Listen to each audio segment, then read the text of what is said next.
Hey garden friends, I got a new clematis in from Brushwood Nurseries. I want to get potted up because I don't want to put it out in the garden at this moment. We're going to get a lot of snow supposedly this next week.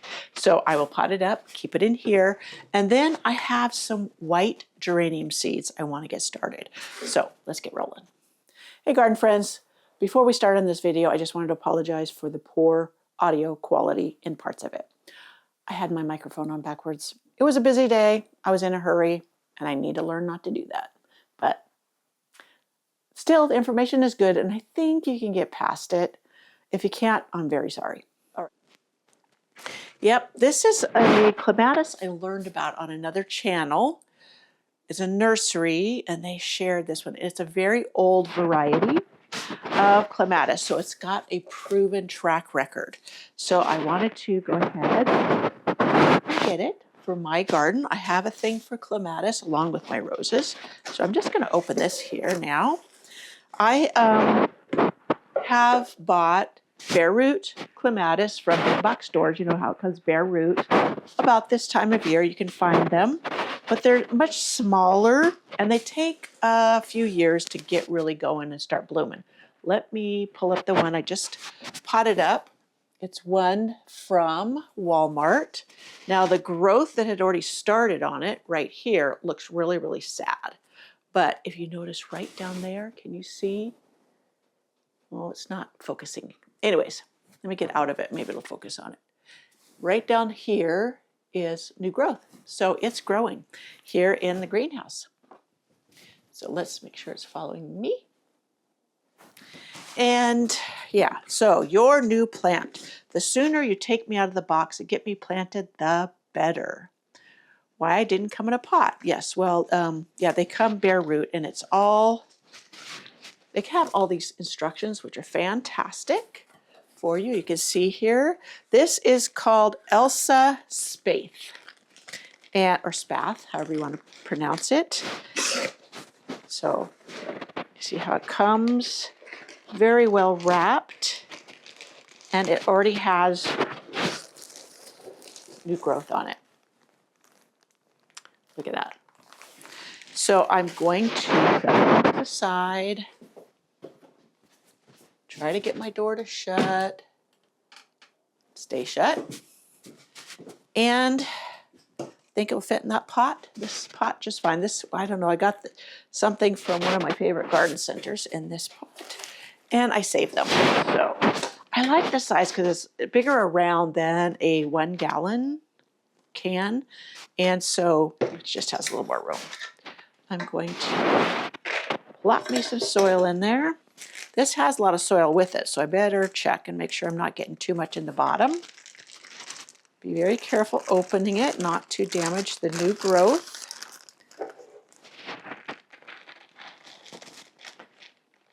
Looks like it has a really great root system. It's going to fall apart on me, so I'm going to put it over that. Now it looks like, let me see. Looks like it's filled with slug eggs, but that's okay. Well, let me get this dirt off of it. I really didn't want to disturb the roots, but I don't want all those slug eggs either. That happens. So I'm going to just get rid of a lot of this.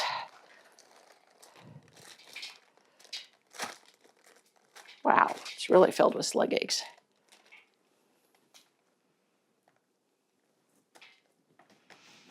And let me see, put it down in there. Perfect. This soil full of slug eggs, I'm going to go dump in the chicken pen. And even though there's still, I didn't want to disturb the roots too much, so there's still slug egg infested soil in there. But I have some diatomaceous earth. In fact, I should sprinkle it on there.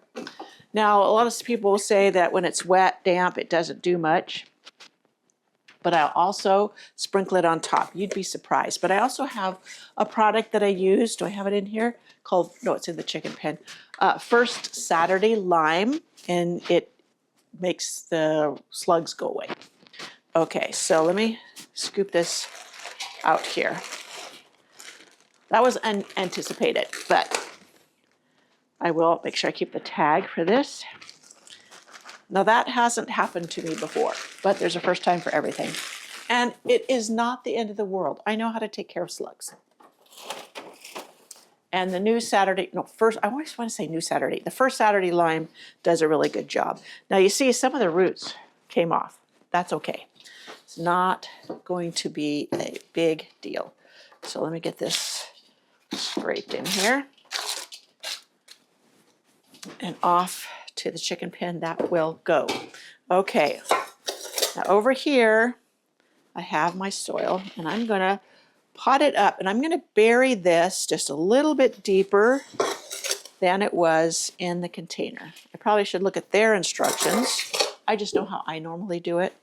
So then I'll look at their instructions and adjust. I just wanted to hurry up and get this done.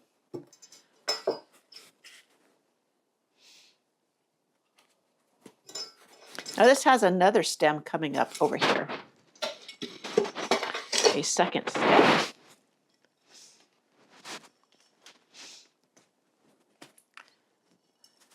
So now when you bury it a little bit higher on the stem, if you should happen to get that wilt that does damage clematis, then it protects the root part.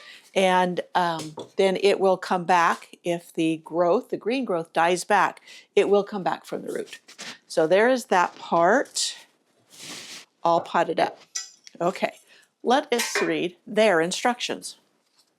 I've done this before, so I didn't have to necessarily for doing this. Let's see. I'm your new plant. Take out of the pot. Why I didn't come in a pot. Most pots stay behind at Brushwood to be cleaned, sanitized, and reused. Good to know. Why I'm trimmed up. I was cut back before shipping to reduce stress during transit. This also allows me to focus on establishing a strong root system in your garden. With proper planting and care, I'll settle in and thrive. Water and care. Until I'm established, please hand water and fertilize me regularly. Drip irrigation alone isn't enough at this stage. If I arrived looking stressed, not to worry. I have a node planted below the soil that can send up fresh new growth, and that one did. If you have concerns, please contact us at help@brushwoodnursery.com within 3 days of arrival. To click more, click on to learn more, click on Get Started at brushwoodnursery.com. And this is their nursery certification, disease-free. This is my order number. Okay, and all of that. So I have it all planted up. Now, like I do with all my freshly transplanted things, I will make some organic rub solution. This is a root stimulant. It helps to mitigate transplant shock and help it to get going on its roots even more. Let me get this little tray down here. Yeah, I just brought some moraine water in my little container and I will make up some. It's usually about an ounce for this.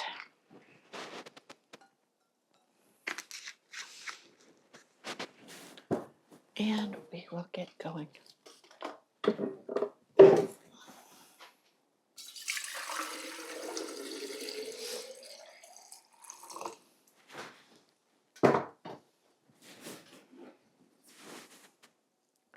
So get it well watered until it runs out the bottom. If I can find it, well, I know I'll be able to find it. I can find it from Brushwood Nursery's site, the photo of the Elsa Spath Clematis. Now, last year was the one that really kept blooming through the summer for me, more than I anticipated, was the Arabella. And then also I have one that is called Charlie Brown. They both really did well as far as continuous blooming through the summer. Okay, that's soaking through. That is done. I'll set it over here for the moment until I clear some space. You wouldn't believe I'm already running out of surface. I got a shelf I need to put up over there, and I may put up a tall wire rack in here to have room. But that is how this is supposed to go. I have a big greenhouse, and so I'm going to fill it up. So there was that. Oh, I wanted to show you. I went to our local dollar store, Dollar General, and they had the American seeds that you can get at Dollar Tree. I think it's 3 for $1.50 now.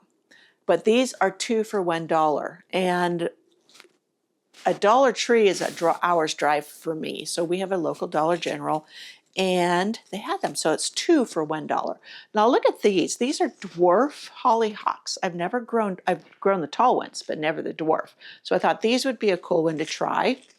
And then, of course, I always love the Heavenly Blue Morning Glory. These will not usually bloom for me till September, but when they do, I love the color. And the vines are pretty too. But look at these Purple Prince zinnias. Yes, you cannot go wrong with zinnias. So easy. These will be direct sown or sown very close to summer, because the direct sown ones, as I mentioned in prior videos, they catch up very quick and sometimes excel as far as growth over the ones that I would start indoors early. So that's why I don't bother taking up space many times to grow them. I have had a couple of years where I had insect or pest problems that they ate them down, but I have the First Saturday lime now. I know to treat right away, which it repels pests. So I just wanted to share that. If you have a local Dollar General, you might check there. This year, the Dollar Tree didn't have the seeds like they did last year, at least when I was there and I anticipated them having them. They didn't. So, alrighty, I wanted to get out here. I had some white geraniums I wanted to get planted. I got these from Swallowtail Garden Seeds. Here's the white geranium. I also got the Opera Supreme Pink Morn Petunias. I always like these. They're pink, but they have like a yellow center. And then the Tidal Wave Silver Petunias. Yes, these ones are like crazy. They spread so far. They make a fabulous ground cover. Yes, they are an annual, but very easy to start from seeds. So I was planning on doing these and using them maybe in my rose cottage garden in areas that I need some ground cover, because it will just be really, really pretty. And I've tried growing these pincushion, these scabiosas, Black Knight. I was unsuccessful. So I'm going to give it another try and see if I can get them to grow. But what I wanted to start today was my white Maverick geraniums. I have several colors, but I do not have the white. And the one year that I grew white, I absolutely loved it. So I was going to get these started. But what I want to do is I want to have a test run of growing them. So I'm going to stop the camera really quick. I'm going to go dump this out in the chicken pen. Make sure I wipe it out really well, because I don't want any slug eggs in here. And then I'm going to run a test. I'm going to try a new product for me. And it's this peat soil enhancer and plant enhancer. Now, Journey with Jill, she used it in her seed starting, and she did a side-by-side test. And the ones that were started in this that added to the potting soil did supremely better. I want to try it and see if that works for me. So I'm going to go do what I said I was going to do, and then I'll be back. So now we're going to sow the so-so. Let's get going. I wanted to share with you a test of sowing my white geranium seeds. Now, this is Dakota Peat Soil and Plant Enhancer. I'm going to first mix up my seed starting mix. I just use potting soil mixed with a little extra perlite, and then that's going to be my control group. Half of them I'm going to sow just with that. The other half, I'm going to take part of this, put it over here, and mix this in it. And then I'll put it in the other half, and we'll do a side-by-side comparison. They both will be treated the same. They both will get the organic rev and whatever else. And when it's time to fertilize, they will get the, is that rev? This is the eco-organic fertilizer. They're all three from the same company. I've really enjoyed their products. I've been impressed by them, and therefore I continue to use them. So I wanted to explain to you what this is. It says it is a natural way to keep your plants in top shape year-round with this organic peat made from selected deposits and carefully processed to maintain its excellent agronomic attributes. So it is made from well-decomposed reeds and sedges left behind by the glacial lake Agassiz over 10,000 years ago. This nutrient-rich fine silt has benefited from Red River Valley farmers for centuries. Unlike inferior peat derived from sphagnum and hypnum moss, Dakota peat offers a unique cellular structure that resists further decomposition, allowing it to last longer in the soil. So it improved the nutrient uptake of your plants, healthy root development, enhanced water retention, and healthier, vibrant plants. So that is what it is. So there's all kinds of information. I'll link to it in the description box below so you can read up on it yourself. But first, this is the organic, let's see, what is this? Miracle-Gro Organic Choice Moisture Control Potting Mix with Compost. There are a few big wood chips in here. I could sift it, probably would be wiser. I'm not going to do it, I'm lazy. But I do want to add a little bit more perlite to it. I want it to be well draining because this has coir in it. Coir for me in the past has held too much moisture. So I would say I'm giving it a good 10% more, or more, maybe 20% of perlite. And I'm just going to stir it in to this mix. Now, normally I use my other potting soil. It's the Edna's Best. And I just wanted to use this because I had someone ask me, how does it work for you? I've never really used this one. It's the one I got at Costco when we were there. And I'm going to give it a try. So we're going to try this together. As I said, I should have probably sieved it for the larger wood pieces in here, but you know, it's not the end of the world.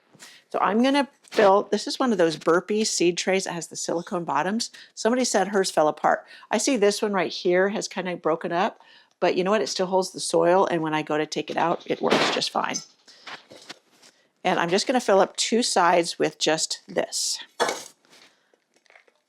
So that makes 8 little places to plant the seeds. And I will go ahead. This is slightly damp. I do not pre-moisten when I plant my seeds. It's kind of a hassle for me when you pre-moisten the soil. So I'm just going to press this down in here. And if I see any big wood chunks, I'll just take them out. So it's pretty fluffy. So as I press it in there, firm it down, I'm not squishing it really hard. I'm just firming it down. Now, unlike many people say, oh, the roots need this airy, fluffy soil to get going. What do they have out in nature? They don't have this fluffy stuff. So I find that to be not true.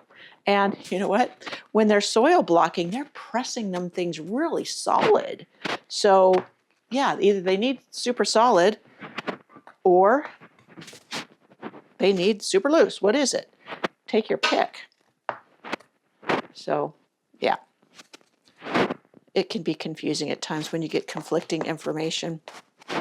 You know, I was at a horticultural show and it was talking about how, you know, roots that really need to put effort out to get going are tougher and more resilient. So if it's firmed nicely, I think that's even better than if it is too loose. If it's too loose, they don't have to work at it.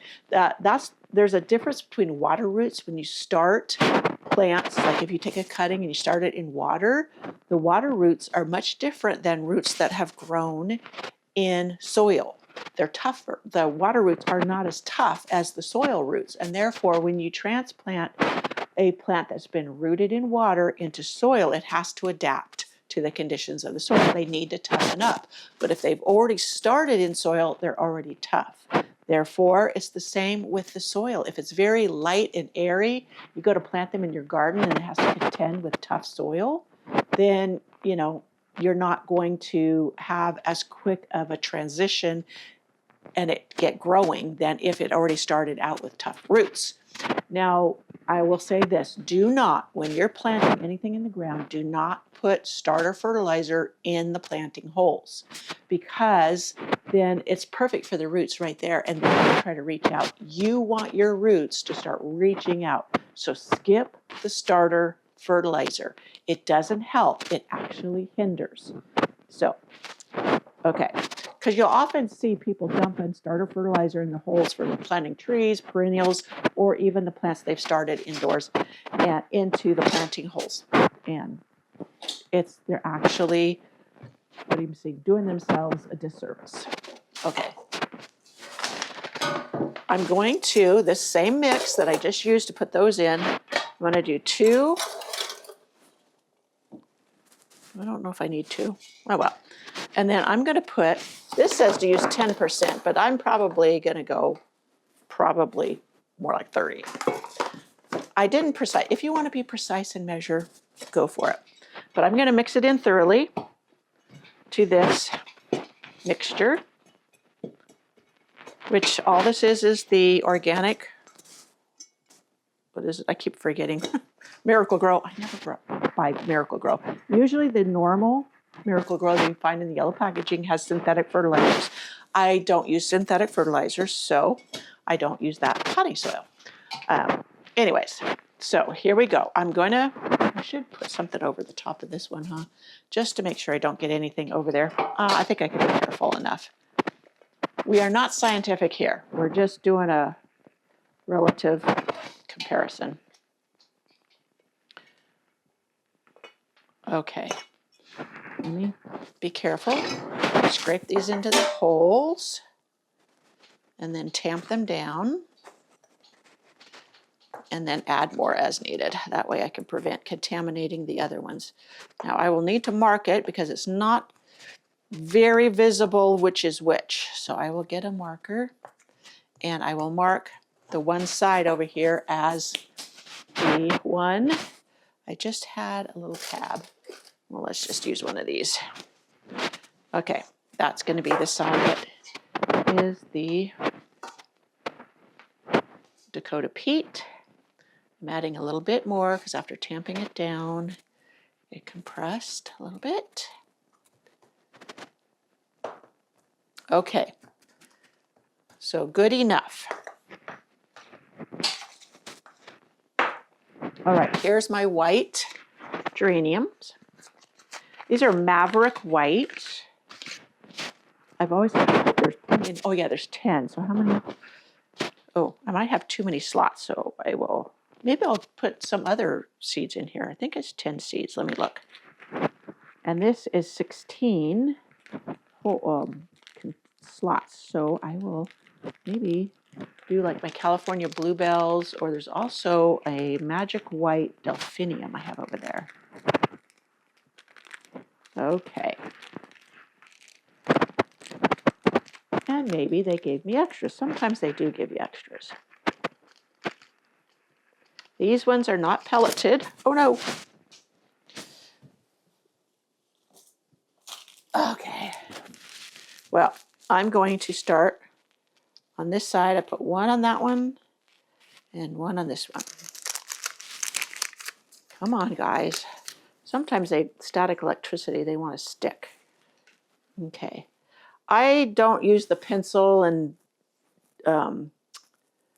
dip it or lick it and then have the seed get on it. I have found that I can't get the seed off very easily, and it causes problems. So there's that row. And then there's this row. I do have a nice little fingernail, so that I can get them up with. So maybe I will just start the 8 here. And it looks like I do have 3 more seeds left in there. So there's the white Maverick geraniums. And you know what? Maybe I will try these. This is Nicotiana or tobacco. This is Cranberry Isles. These are older seeds, so I might put 2 in each cell. This one I grew not last summer, but the summer before. Loved them. Don't know why I didn't grow them last summer. Maybe because a lot came back from seed, but the ones that came back from seed, they were such muddy colors. They had cross-pollinated, so it wasn't really pretty. These are like microscopic seeds, so I'm gonna just sprinkle a bit in each one. If I have to thin them later, I have to thin them. Some things don't like being transplanted. I'll look it up more. I can't remember if these were one of them, but because it is an old set of seeds, I am going to be a little more heavy-handed with sowing the seeds. Okay, but these are really pretty and they smell. I love flowers that have a great scent. So, okay, wait a minute. That's the side over there. So I'm just going to sprinkle just a tiny bit on top. Normally, I have vermiculite or cork to put on top. I am out. So on this side, I'll just do this. So I'm not cross-contaminating. Just lightly.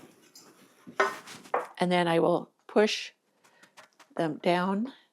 Good contact with the seeds is important. So you want the soil and the seeds to have really good contact. I do have a chunk of wood there.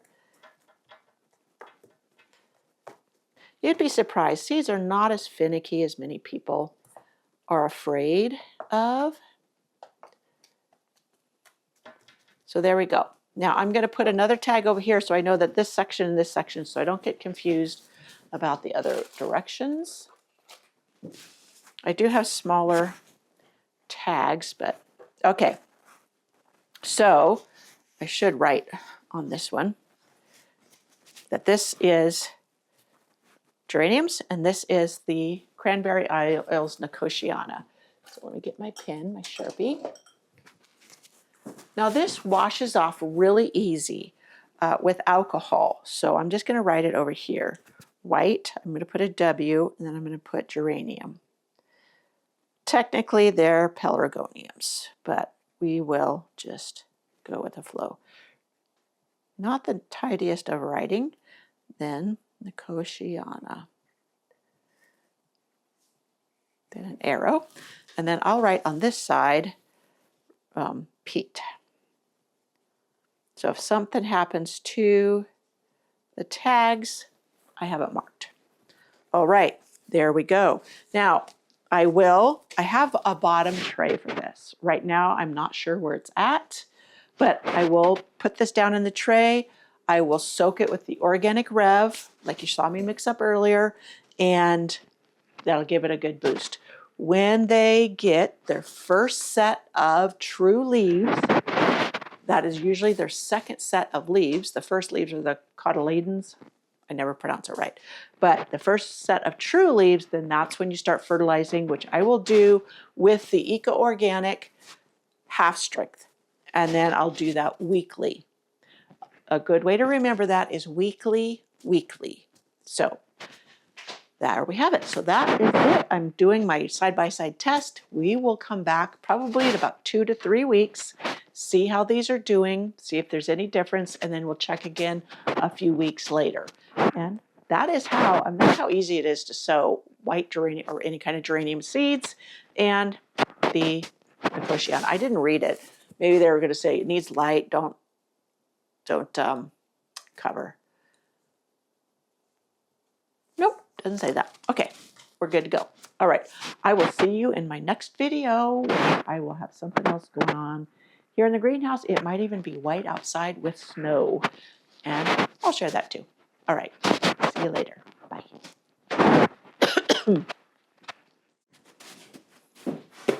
Hey, garden friends. I have a new clematis that I got in from